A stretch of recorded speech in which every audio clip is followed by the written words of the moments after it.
Varicose veins కి సరైన చికిత్స కోసం సంప్రదించండి ఎవిస్ హాస్పిటల్. నమస్తే రమగారు. నమస్తే జయ. రమగారు, మంచి చందమామ కథ ఏదైనా చెప్పండి. పోయిన ఉంగరం చెప్తాం. ఉంగరం పోయిందా? ఓకే. పూర్వం ఒక ఆటవిక జాతిలో ఒక రాజు ఉండేవాడు, ఆటవిక దొర. ఆయనకి ఇల్లుడు పులిరాజు అని ఇద్దరు సైన్యాధిపతులు లాంటి వాళ్ళు ఉండేవాళ్ళు. పేర్లు బాగున్నాయి. అయితే ఈయనకి ఏంటంటే ఇల్లుడు అంటే ఇష్టం, పులిరాజు అంటే ఏదో ఒక చికాకు. ఎందుకో కొంతమంది పై ఆఫీసర్లకి కింద వాళ్ళ మీద అలా ఉంటుంది. ఒకడు చాలా లాయల్టీ లేకపోవటం అని ఉండదు. అవును, ఏదో ఏదో ఇరిటేషన్. అయితే ఏమైందట, ఒకసారి ఏదో సంబరాలు ఏవో ఒక యుద్ధాలు జరిగి తర్వాత రిలాక్స్ అయ్యారు. రిలాక్స్ అయితే ఈయన ఏం చేశాడట, నాయనా మీకు 3 రోజులు సెలవు, ఇంటికి వెళ్ళిపోండి, మరి 3 రోజుల తర్వాత సంబరం జరుగుతుంది, దానికి రండి, ఇవిగోండి మీ బహుమానాలని. ఈ ఇల్లుడికి ఒక రాయి, పులిరాజుకు ఒక కంద దుంప ఇచ్చాడు. ఇంత దుంప, అతనికో ఇంత రాయి.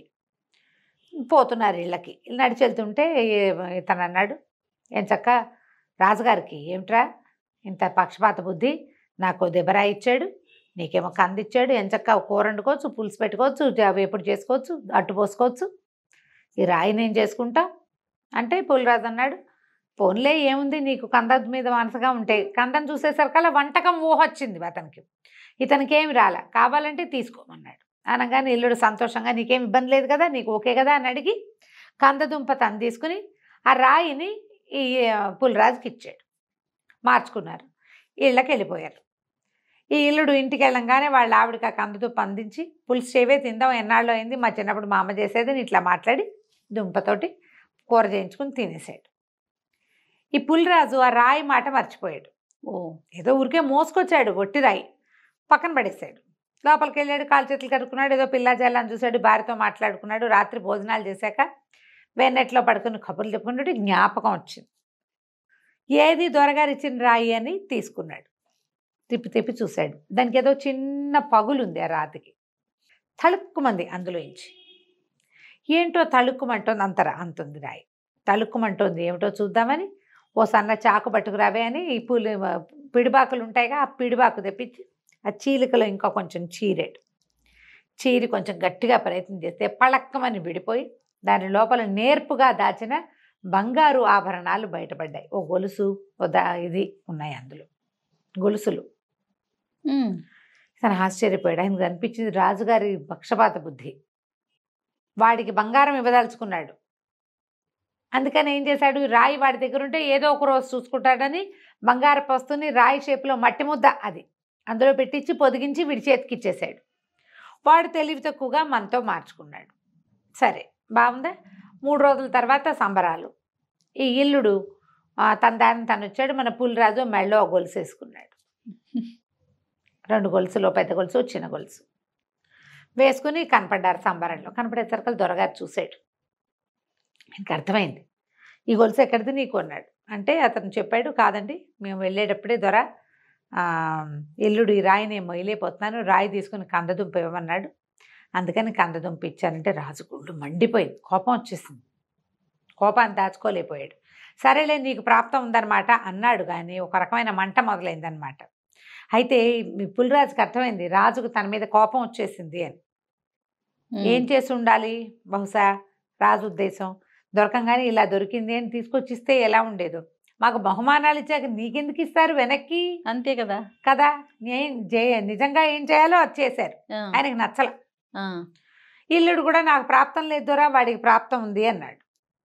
నిజానికి బహుమానం దక్కవలసిన ఇల్లుడికి ఏం కోపం రాల, రాజు కొళ్ళు మడిపోయింది. ఆయన ఇవ్వదలుచుకున్న వాడికి పోలేదు కాబట్టి అదే ఇది దొరకే కోపం వచ్చింది. అక్కడి నుంచి ఏమన్నాడు, పులిరాజు కొంచెం గ్రహించుకుని రాజుగారి కొళ్ళు మండిపోయిందని, మొహంలో రంగులు మారిపోతున్నాయని, ఆయన కోపం చూపించకుండా నవ్వుమొహం పెడుతున్నాడని తెలిసి, మనకు తెలుస్తాయిగా భావాలు. అవును అన్నాడు, దొర మేము న్యాయంగా పంచుకున్నాం, కందదుంపని నాకు ఇచ్చిన దుంపని ఇల్లుడు వాడి పెళ్ళాము హాయిగా పులుసు వండుకుని తిన్నారు, మాలో మాకేం పొరపచ్చాలు లేవు అన్నాడు. నాకు లేదులే, అలా ఏం లేదు, ఇదిగో నువ్వు ఇంత న్యాయంగా చేసినందుకు అని ఒక ఉంగరాన్ని బహుమతిగా ఇచ్చాడు. నువ్వు నిజాయితీగా చెప్పినందుకు ఈ ఉంగరాన్ని ఉంచుకో, ఈ ఉంగరం కనుక పోగొట్టేవో నీ అంతు చూస్తా అని చెప్పాడు. నీకు ఇచ్చిన బహుమతిని నువ్వు వాడితో మార్చుకున్నావు, ఈ బహుమతిని జాగ్రత్త అంటే పులిరాజు కనిపించింది ఈ రాజు ఈ ఉంగరాన్ని పోగొట్టైనా సరే నాకు శిక్ష ఇస్తాడు. కారణం ఏం చెప్తాడు, నేను ఉంగరం పోగొట్టద్దన్నా వీడు పోగొట్టాడు అని చెప్తాడు. లోగుట్టు పెరుమాళ్ళకి ఎరుక, ప్రపంచానికి ఏం తెలుస్తుంది. అందుకని ఏం చేశాడు, ఇంటికి వెళ్ళంగానే గోడలో ఓ చోట పోలు కొట్టి ఆ ఉంగరాన్ని అందులో పెట్టి తడిమట్టితోటి పూడ్చేశాడు. బాగుంది. తెలియనివల ఉంగరం పోకుండా జాగ్రత్త పడ్డాడు. చేతికే ఉంటే ఎవడైనా 2 దెబ్బలు కొట్టేటప్పుడో మాట్లాడుకునేటప్పుడో లాగేస్తే పోగానే రాజుగారు పెట్టేస్తాడు. ఎందుకంటే రాజు దానికోసం ప్రయత్నం చేస్తాడు. అవును. సరే ఏమైంది, ఇప్పుడు మన దొరగారు తన ఇంట్లో ఏదో పని చేయడానికి వచ్చిన పులిరాజు పెళ్ళాన్ని పిలిచి, ఏమే అమ్మాయి, మరి మీ ఆయనకు ఒక ఉంగరం ఇచ్చాను, బహుమతి చూసావా అన్నాడు. చూడలేదు దొర, బహుమతి ఇచ్చారా అని. ఇచ్చాను. నువ్వు గనక ఆ ఉంగరం నాకు తీసుకొచ్చి ఇచ్చావంటే నీకు అమ్మగారి మెళ్ళలో ఉన్న హారాలు లాంటివి 2 హారాలు ఇస్తా, నీ వల్ల అయితే తీసుకురా అన్నాడు. ఈ ఆవిడ ఇంటికి వచ్చి గబగబ హారాలు ఇస్తానంటే, బంగారం ఇస్తానంటే ఉంగరం వేరు 2 హారాలు మ్యాచింగ్ లేదు. అసలు వెతకడం మొదలుపెట్టింది. వెతికింది దొరకల. మొగుడిని అడిగింది, ఏమాయి నీకు రాజుగారు ఉంగరం ఇచ్చాడు కదా పెద్దోరా, ఉంగరం ఎక్కడ పెట్టామంటే గోడలో పెట్టాలేవే అన్నాడు. చెప్పేశాడు. ఊహించలా. ఈ అక్కడి నుంచి ఆ అమ్మాయి ఏం చేసింది, వెతకటం మొదలుపెట్టింది. గోడంతా వెతికి మొత్తాన్ని ఉంగరం సాధించేసింది. ఉంగరం పట్టుకెళ్ళి దొరగారికి ఇచ్చేసింది. ఉంగరం వచ్చిన 2వ రోజో 3వ రోజో తెల్లవారినాక రాజుగారు కేకేశాడు దొరగారు, ఎర్రా పులిరాజు, నేను నీకు ఇచ్చిన ఉంగరం ఎదురా అంటే, ఇంట్లో ఉందండి దొరగారు తెస్తానన్నాడు. వీడు పోయి వెతికాడు, గోడలోంచి తీసేశారు. ఆవిడేం చేసింది, పూర్తి చేసింది. కాకపోతే ఈ 2 ఉంగరాలు పట్టుకెళ్ళి కానీ రాజుగారు 2 కంఠహారాలు ఇచ్చాడు. ఆ అమ్మాయి మొగుడికి చెప్పకుండా ఆ 2 కంఠహారాలు తెచ్చి దొడ్లో పాతి పెట్టేసింది. ఉంగరం ఏది అన్నాడు, నాకేం తెలుసు, నేను తీయలేదంది. చెప్తే తిట్టిపోస్తాడేమోనని చెప్పల, నాకు తెలీదు అన్న మాట మీదే నిలబడిపోయింది. వీడి ప్రాణాల మీదకి వస్తుందని ఊహించల. వెనకాల దాచిపెట్టిన 2 బంగారు ఆభరణాలు పోతాయేమోనని దిగులతోటి అక్కడి నుంచి రాజుగారి దగ్గరికి పోయాడు. దొరా, ఉంగరం పోయిందండి అన్నాడు. బాగుంది కదా, చాలా బాగుంది. ఉంగరం పోయిందనగానే, సరే నేను నీకు ఉరిశిక్ష వేసాను, ఉంగరం పోగొట్టావు కాబట్టి ఆఖరి కోరిక ఏదైనా ఉంటే తీర్చుకునిరా ఇంటికెళ్ళి. రేపు తెల్లారేసరికి ఉరి. అయ్యయ్యో. ఇంటికి వెళ్ళిపోయాడు. ఏంటి ఇంకా చచ్చిపోయాం, అయిపోయింది. అప్పుడు ఏమైంది, దారే పోతుంటే చెరువులోంచి చేపలు ఎగిరిపడుతుంది. ఏమనుకున్నాడు, పోనీ చచ్చే ముందు కోడి కూరకి చేప కూర అయినా వండించుకుని తిందామని ఓ తెల్ల చేపను పట్టుకున్నాడు. చేపను పుచ్చుకుని ఇంటికి తీసుకుపోయాడు. భార్య వచ్చే లోపల చేపను కాస్త రుద్దేసి కడిగి పెట్టేస్తే, కోసి పెడితే వంట వండుతుంది, మసాలా పెట్టి వండుతుంది, ఇంకేముంది ఇదే నా ఆఖరి తిండి అనుకుని అక్కడి నుంచి ఏం చేశాడు, చేపను రుద్దటం మొదలుపెట్టాడు. రుద్దాక కొయ్యాలి కదా, ఓ 2 దెబ్బలు కొట్టాడు. కొట్టేసరికల్లా పళ్ళక్కమని దాని పొట్టలో నుంచి ఉంగరం బయటపడింది. దొరికింది ఉంగరం. ఎట్లా చేప పొట్టలోకి వెళ్ళిందో ఊహ కూడా లేదు. ఉంగరం దొరకంగానే చావు తప్పిపోయింది. అది నేను బతికిపోయాను, నాకు మరణశిక్ష రద్దయిపోయిందని ఉంగరం పుచ్చుకొని బయలుదేరాడు.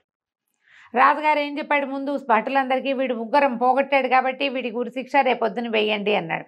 ఉంగరం దొరికితే ఉరిశిక్ష రద్దు, శిక్ష రద్దు, మెండర్కేయాల్సి, ఉరి కాకపోతే ఇంకోటి. అది తీసుకెళ్ళి ఇచ్చేసరికి రాజు ఇంకా గుటకలు మింగి, సరే లేబోయ్, నీకు ఇచ్చిన ఉంగరం నీదేను, సరే ఇంటికి వెళ్ళిపో అన్నాడు. ఉంగరం పెట్టుకుని పులిరాజు ఇంటికి వెళ్ళిపోయాడు. ఈ లోపల వాళ్ళ ఆవిడ కోసిన చేపలు చూసి చక్కగా తరిగేసి వంట చేసేసింది. వెళ్ళి చేపల పులుసు వేసుకుని తిని హాయిగా పడుకున్నాడు. ఏం జరిగి ఉంటుంది, బతకాలని రాసున్న వాడికి నూకలున్నాయి, అలాగే ఎక్కడ ఎట్లాగో కలిసి వస్తుంది. దీనికి పూర్వగాథ ఏం జరిగింది, పులిరాజు పెళ్ళాం ఏం చేసింది, ఉంగరం పట్టుకెళ్ళి ఇచ్చిందా, ఆయన తన తల వైపు ఉండే బల్ల మీద ఆ ఉంగరాన్ని పెట్టాడు. వీడి దగ్గర ఉంగరం కనపడగానే ఆయన వెతికిచ్చాడు, తమ దగ్గర లేదు. వీడి దగ్గరికి ఎలా వచ్చిందో ఆయనకి అర్థం కాలేదు. నీ దగ్గరికి ఎలా వచ్చింది అని అడుగుతారు ఇప్పుడు. అవును, నేను ఆల్రెడీ ఉంగరం నా దగ్గర ఉంది, నా తల పక్కన పెట్టిన ఉంగరం నీ దగ్గరికి ఎలా వచ్చిందని నిలదీయటానికి వీల్లేదు. పులిరాజు వేలికి పెట్టిన ఉంగరం నీ దగ్గరికి ఎలా వచ్చిందంటే రాజు దొంగతనం కూడా బయటపడుతుందా?